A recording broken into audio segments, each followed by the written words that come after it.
Good evening, everyone. Justin, we had good meetings. Prime Minister Trudeau and I just concluded a very productive bilateral meeting, the first of what I'm sure will be many close and cooperative sessions. One of our last foreign trips I made was, as Vice President, was to visit the Prime Minister in Ottawa. And today, we're able to drive right into the many vital issues of importance for both our nations. For both our nations, getting COVID under control at home and around the world is an immediate priority.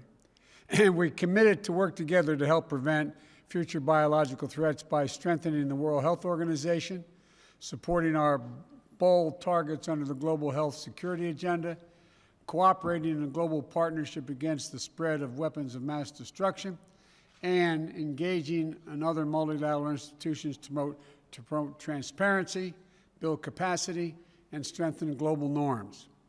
We also agreed to work in close cooperation to strengthen the supply chain security and resilience, and to ensure that Canada and the United States are driving a robust economic recovery that benefits everyone, not just those at the top. That's especially important because we know that this pandemic is not affecting everyone the same way. Women are dropping out of the workforce at alarming rates. Black, Latino, and Native are also, and other minorities, are particularly hard hit. We also agreed to work together on an inclusive recovery using the tools available through the small and medium enterprise chapter of our trade agreement to support women and minority-owned businesses. We also doubled down on our efforts to tackle climate change. It was really encouraging.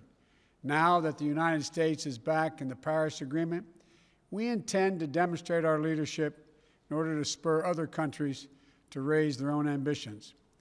Canada and the United States are going to work in lockstep to display the seriousness of our commitment at both home and abroad.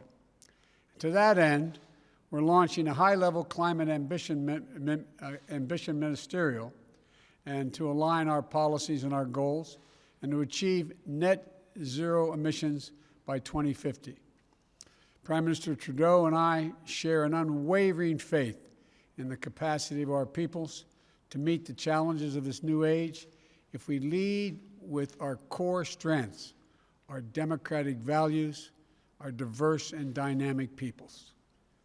We both recognize our responsibility as leading democracies to defend our shared values around the world and to strengthen our own democracies at home. That means rooting out systemic racism and unconscious bias from our institutions and our laws, as well as our hearts. Today, we agreed to reestablish the Cross-Border Crime Forum and work together to modernize our approach to community safety and to do the most we can, do more to take on racism and discrimination in both our systems. Canada and the United States are not only vital partners, we're NATO allies committed to shared defense. The Prime Minister and I discussed our work with our European allies to bolster transatlantic security, which includes meeting our Wales commitments. We also agreed to modernize the North American Aerospace Defense Command, NORAD, which is still the only binational military command of its kind. And we will launch an expanded U.S.-Canadian Arctic dialogue to cover issues related to continental security, economic and social development, and Arctic governance.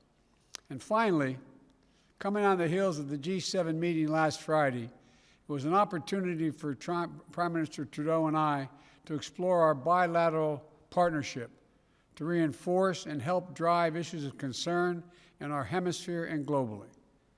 That includes coordinating our approaches to better compete with China and to counter threats to our interests and values. Let me reiterate our support for the release of the detained in China, 2 Canadians, Michael Spavor and Michael Covering.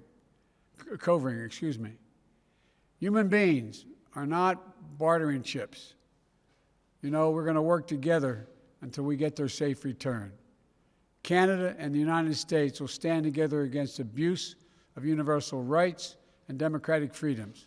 We're going to strengthen our shared commitment to providing safe haven for refugees and asylum seekers, and so much more. The United States has no closer and no more important friend than Canada. Our nations share a close geography and history that will forever bind us together, but our values are even more consequential. But it's the shared spirit of our people that's going to ensure ours is a future of hope and opportunity. Canadians and Americans are innovative, creative, entrepreneurial, competitive, open-hearted, and rights-respecting. There's nothing we cannot achieve when we commit ourselves to it. And when we work together, as the closest of friends should, we'll only make each other stronger. So thank you again, Mr. Prime Minister, for your friendship and for your leadership. I look forward to when we're able to meet in person and all that Canada and the United States are going to accomplish together. So God bless you, and thanks for today. Thank you so much, Joe. Thank you, tout le monde. Merci tout le monde. Let me begin by saying that all of us are thinking of our friends in Texas right now. I know Sask Power has been sending electricity down, and as I told the President, Canada is here to help however we can. Mr. President, it's been great to sit down with you this afternoon. This is, of course, not the first time we've worked together. Back in 2016, I had the pleasure of hosting you here in Ottawa as Vice President. Over dinner, I remember talking about how the extraordinary friendship between Canada and the United States has not just weathered changing seasons, it has grown ever deeper and stronger. Well, today, we're taking our next step forward. The President and I discussed the ambitious new partnership roadmap based on shared values and priorities that will guide our country's work together over the coming years. In the face of COVID-19, of climate change, of rising inequality, this is our moment to act. So we're not wasting any time in getting down to work. Job one remains keeping people safe and ending this pandemic. This afternoon, the President and I discussed collaboration to beat COVID-19, from keeping key supplies moving and supporting science and research to joint efforts through international institutions. We're standing united in this fight. En plus de nos efforts communs pour combattre la COVID-19, on a aussi discuté de nos mesures strictes concernant les voyages pour protéger les gens des deux côtés de la frontière. Présentement, même si notre plus grande priorité est d'assurer la sécurité des gens, il faut aussi qu'on pense à notre avenir. Comme vous l'avez dit, Monsieur le Président, on doit rebâtir en mieux. La dernière année a révélé toutes sortes d'inégalités dans nos sociétés et plus que jamais, il est temps d'agir. Le moment est venu de rebâtir des économies plus fortes dont tout le monde pourra profiter.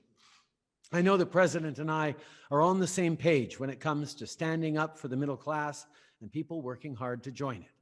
And with millions of families relying on the Canada-US partnership, this is work we must do together. Just take the energy industry. Canadian energy workers power homes on both sides of the border. It goes to show that we're all better off for this partnership.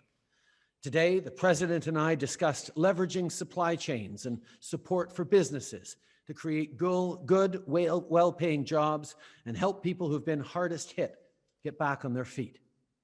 Ici au Canada, l'innovation et l'énergie propre occuperont une place cruciale dans notre plan pour rebâtir notre économie.